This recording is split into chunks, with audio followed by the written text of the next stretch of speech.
Hello everybody, and welcome back to Let's Play Trilby's Notes. Last time we met our protagonist, Trilby, once more. He's now working for the government to help with paranormal activity, and is now trying to get back that idol that holds the soul of John Defoe. But things aren't going so well, as you can see.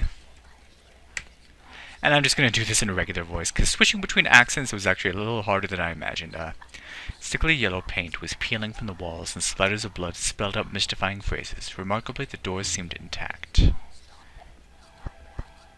So yeah, like when you see that on notepaper, this is literally Trilby's nose. This is like him telling the story. The graffiti read, "His body is here, his soul is not." I wondered if this was referring to John Defoe. Perhaps. And we've seen some creepy things. We saw some weird Slender Man wannabe coming into here. Oh, trust me, Slender Man wishes he was this guy. Ugh. Oh, jeez, and there's blood everywhere. Oh, that is foreboding. What is this even? The stairwell was built from old concrete, and the thick smell of damp filled the air.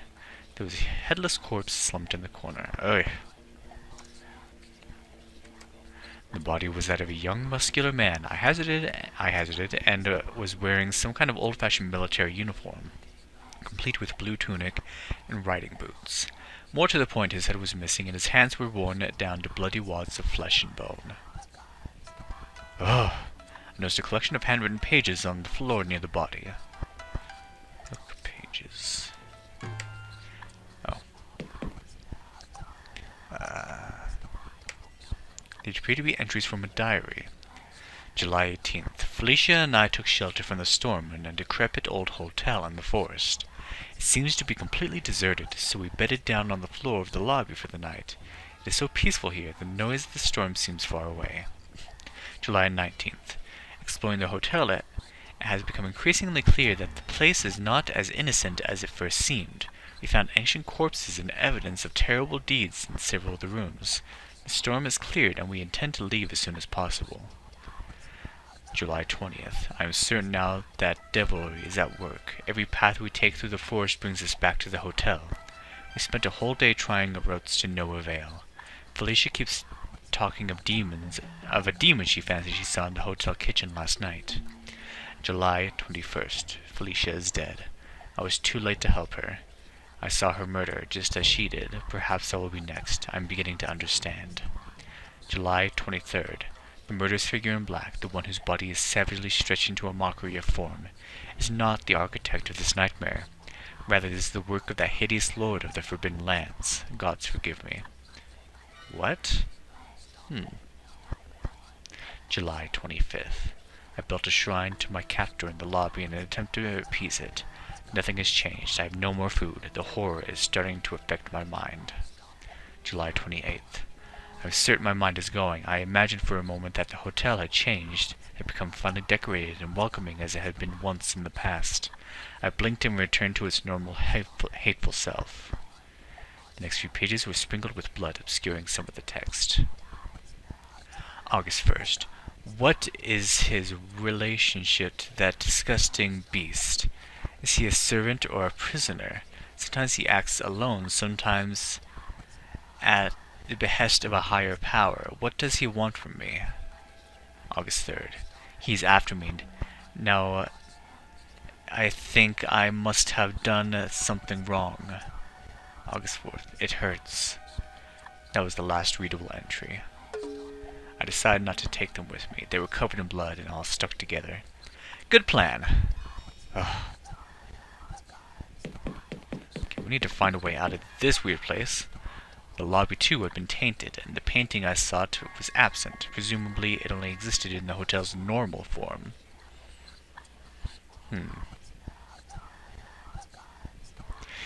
If that was the case, I needed to find a way back there, or dispel the hallucination if this truly was all in my mind. At this stage, I was beginning to wonder if this really was all John Defoe's doing. It didn't seem his style, somehow. But what other evil could possibly be the culprit? The entrance room of the alternative Clanwanbrin Hotel at least retained this basic shape of the lobby, and that the pigeonholes remained in the altar about the right size and shape for a reception counter.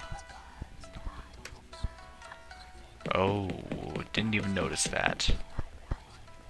There was some kind of waist-high stone altar on which some poor wretch had underwent some kind of sacrificial ritual. And let's hope we don't end up like him.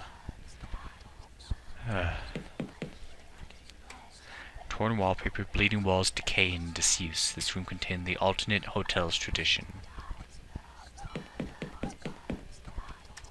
Anything in here? Oh. Perhaps the alternative hotel bar had been like the real one at some point in the past, but it had long since fallen into disarray, and appeared to have been used for very sinister purposes.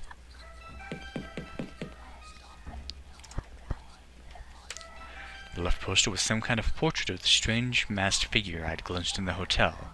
The middle poster was blank, the third was smashed.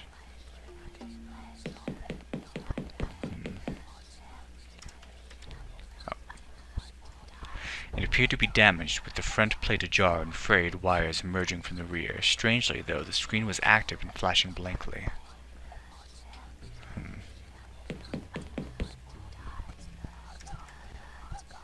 Bar.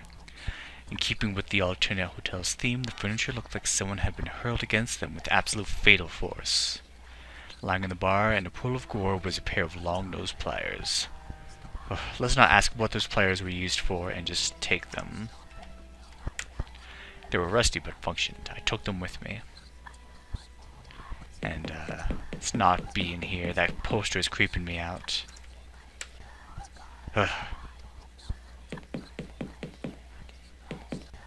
Okay.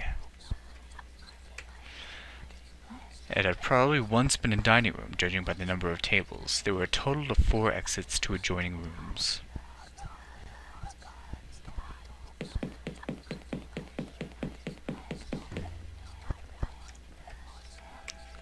The body had been completely flayed and still glistened wetly with blood. The hands and one of the feet were held in place around the door with 6-inch nails. So we can't open the door. I couldn't get to the door. The corpse was too firmly nailed in place. Well, let's get this guy out of the way. The pliers were ideal for removing the nails. Sorry, dude. Oh, jeez. Who is that guy?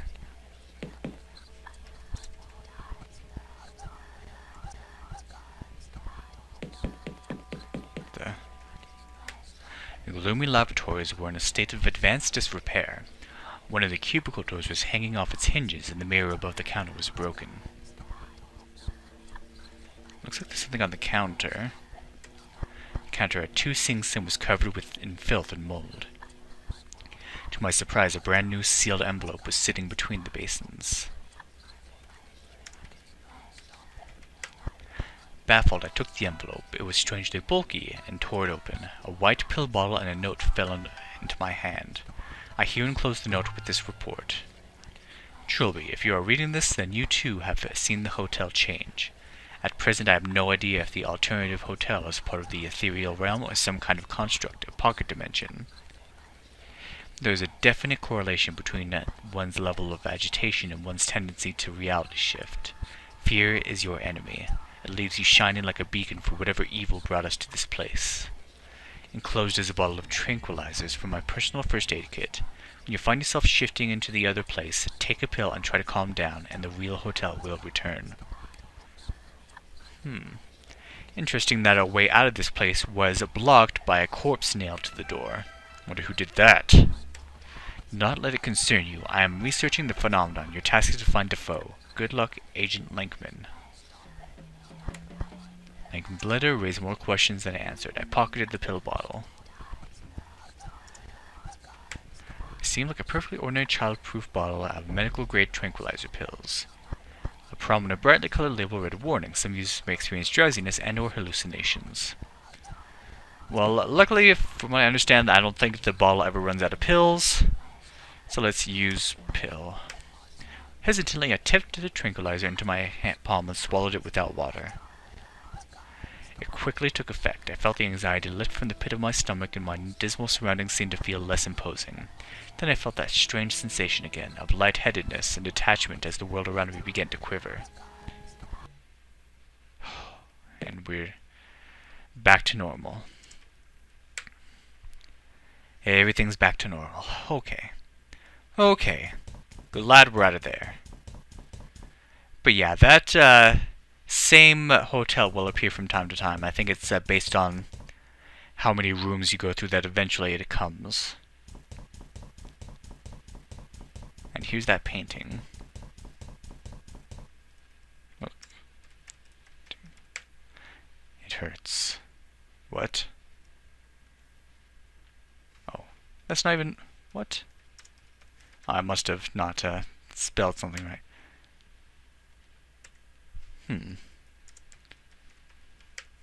It hurts, it hurts, it hurts, it hurts, it hurts, it hurts, it hurts, it hurts, it hurts, it hurts, it hurts, it hurts, it hurts. And it's weird that it won't even let me... What? I was frankly astonished that Matthew Defoe's painting had survived the immolation of Defoe Manor. As I stared at it, it seemed that the surrounding room began to blur until the painting was in focus. I fancied I could hear creaks and whispers of Defoe Manor's hallways. I felt a bizarre urge to reach out and touch the painting. Well, bizarre urges should always be acted upon.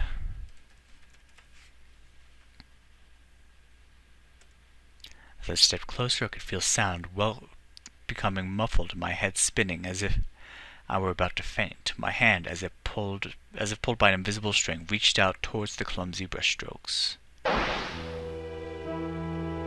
It's Defoe Manor, July 28th, 1821. July 28th, that's a date we've come by a few times in this series.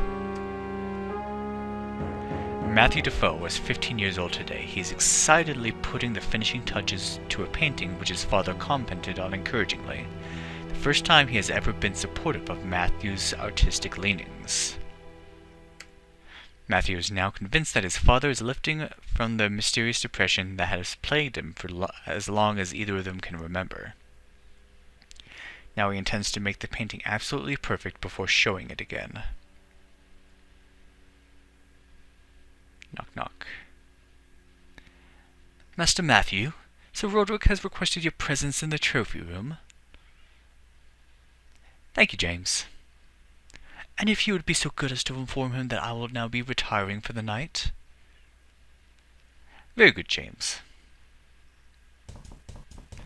So that's the painting. It was done by the son himself. Ah, there you are, Busy. Boy, let me introduce you to my son Matthew. Hello. This is my friend Mr. Smith. He's an expert on African tribal art.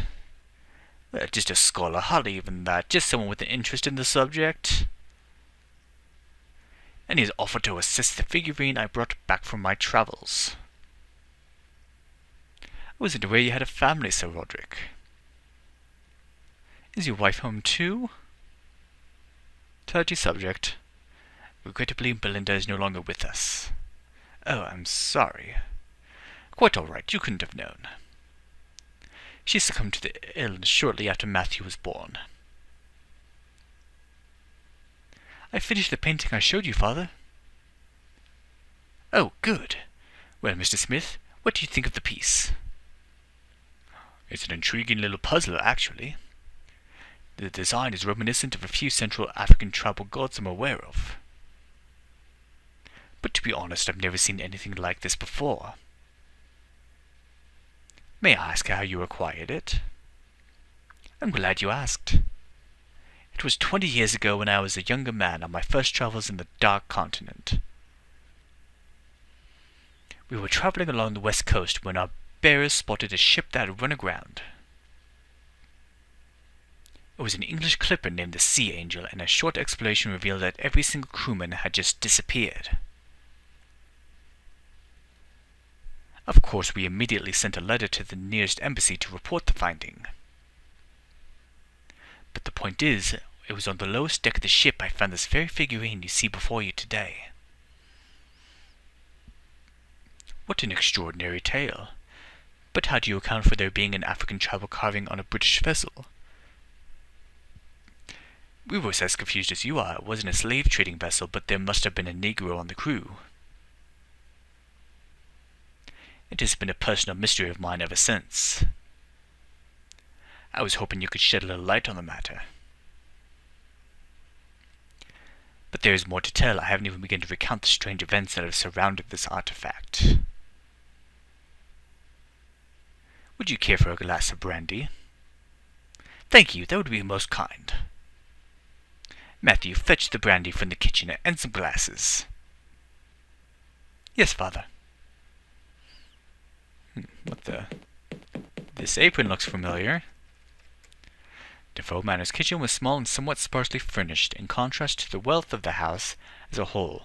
Besides the sideboard, the only furniture was a large wooden table and a narrow drinks cabinet in the corner. But yeah, remember the details of everything that's said, of every story that's told. It is important. This entry in the series is less about events and more about the lore of everything that we've seen so far, of why everything is the way it is, of why what's happening has happened. Above the sideboard there was a row of assorted utensils and knives, and someone had left a brown leather apron on the kitchen table. It was a tough, well-used brown leather apron. Matthew wondered which member of the staff had been using it. Oh well. Let's see, so, we wanted brandy. Matthew took the brandy bottle and a pair of appropriate glasses. What the? Bang bang. Hello? You haven't tried to speak to me in a while. Bang bang. Yeah, remember who's behind that door. I did another painting today. I showed it to Father and he said it was promising. I keep trying to tell him about you, but he never listens. You haven't knocked for me in so long I was beginning to wonder.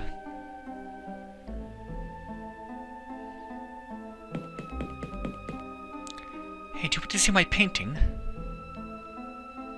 I'm not sure how I'd get it through the door. So we check our inventory. How could I truly possibly have known what Matthew was carrying that day? Well, he has the painting with him, just to let you know. There were 3 doors here. The one to the east led to a dining hall and the rest of the house. The north was the pantry, and to the west was the door Matthew had never been through, which was kept permanently locked. So yeah, if you remember 5 Days a Stranger, you know the story behind this. The door was locked as always, but there was a substantial gap of about an inch at the bottom of the door. Put picture in gap. Okay. Put picture under door. I've pushed the painting under the door for you, okay? Just give it back when you're finished. How dare you, sir! You intrude on my hospitality and insult my judgment. It's Father. Get out of my house, you worm! I'd better see what's the matter. What's going on there?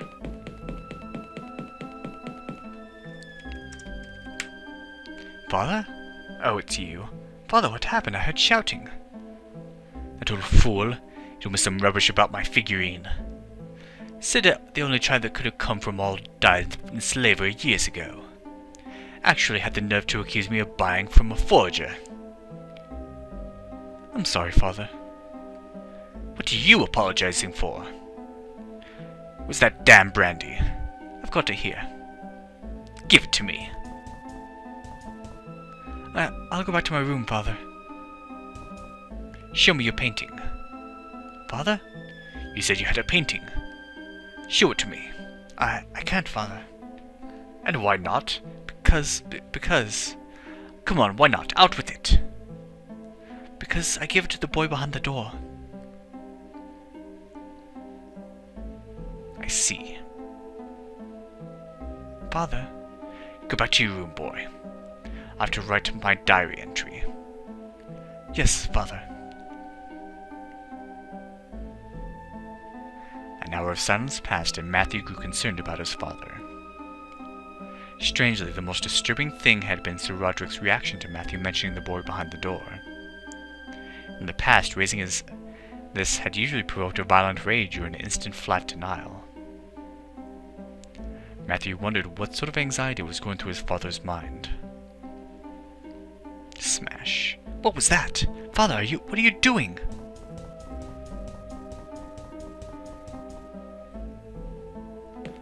Uh-oh.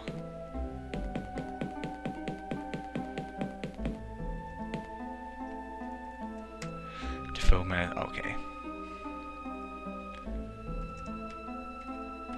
Yeah, July 28th, remember what happened on this day?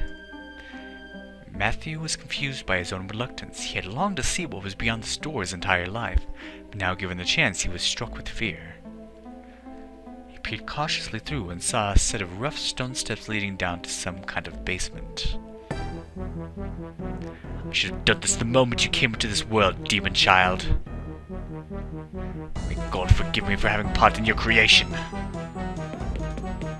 Father, what are you doing?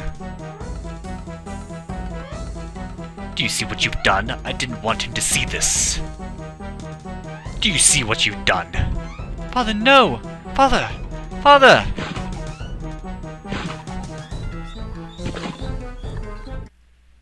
Boo! Ah! My apologies, dear boy. I couldn't resist. You looked so lost in that painting, I don't think you even saw me come in. Wait, I what? Is everything all right, Terry? Yes, everything's fine.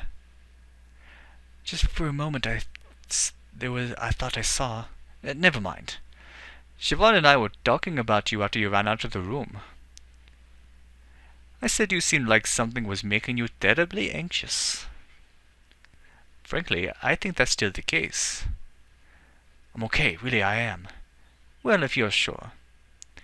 I was certain my mind was not playing tricks on me. I had been back there in Defoe Manor looking through the eyes of Matthew Defoe.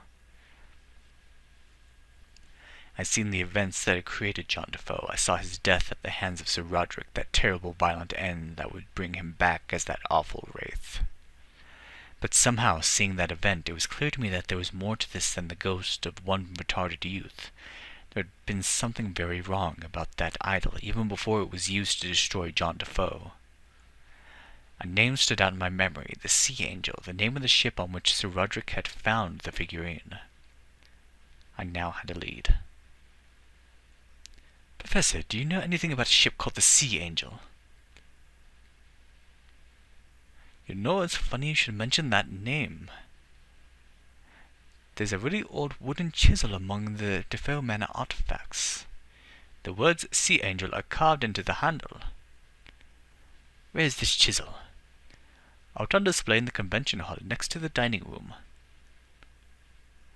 What's all this about, Terry? It's nothing. It's just a little side project my clients want me to get into. Thank you for your help.